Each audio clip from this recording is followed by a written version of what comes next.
చేసిన తప్పుల్ని అధికారుల మీద నెట్టి అధికారులని అకారణంగా సస్పెండ్ చేయడం, అలాగే చనిపోయినటువంటి వారికి కూడా సక్రమైన పద్ధతిలో కనీసం ₹1,00,00,000 వాళ్ళకి ఎక్స్గ్రేషన్ ఇవ్వాలి, వాళ్ళ కుటుంబానికి ఉద్యోగాలు ఇవ్వాలని చెప్పేసి ఈ సందర్భంగా మనం దీన్ని డిమాండ్ చేస్తూ ఉన్నాం.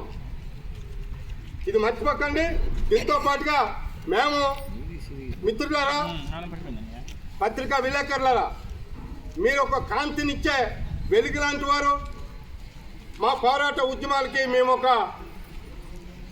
ఒక పలుపు లాంటి వాళ్ళు.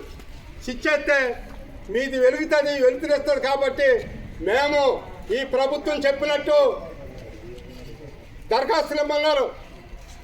ఇంటి స్థలం 3 సెంట్లు ఇవ్వాలని, 5 లక్షల రూపాయల ఇంటి నిర్మాణానికి ఇస్తానని ఈ ప్రభుత్వం చెప్పింది. కాబట్టి మేము గతంలో ఏదైతే రివెన్యూ సదస్సులు జరిగాయో వ్యక్తిగత అర్జీలు ఇచ్చాం.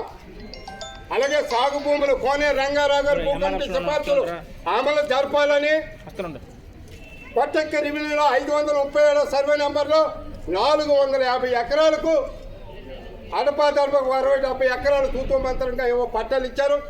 మిగతా భూమి ఎక్కడుందంటే ఏపీఐసీ 200 ఎకరాలు ఇచ్చాం. మిగతాది ఎక్కడో ఉంది, గాలికి వెళ్ళిపోయిందని.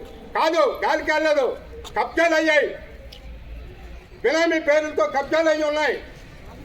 అవి చాలా ఈ ప్రభుత్వానికి చాలాసార్లు కూడా విన్నవించాం, ఎవరో పట్టించుకోలేదు. కాబట్టి తక్షణమే ఏపీఐసీ ఇవ్వాలి. మీరు చేయకపోతే ఆల్టర్నేట్గా మీకు కూడా మేమంతా సిద్ధంగా ఉన్నామని చెప్పేసి పత్రికా ముఖంగా ఈ ప్రభుత్వానికి హెచ్చరిక చేస్తూ ఉన్నాం. ఎవరంటే మాట్లాడాలి.